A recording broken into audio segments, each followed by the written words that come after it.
एक हरे भरे जंगल में एक बहुत ही समझदार तोता रहता था। उसका नाम था टोटो।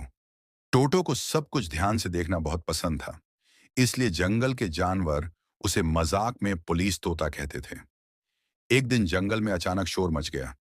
किसी ने खरगोश की गाजर चुरा ली थी। सब जानवर परेशान हो गए, लेकिन टोटो शांत था। उसने पेड़ों से देखा कि चालाक लोमड़ी चोरी करके भाग रही है। टोटो जोर से बोला, लोमड़ी चोर है। उसकी आवाज सुनकर शेर और हाथी दौड़ कर आए और लोमड़ी को पकड़ लिया।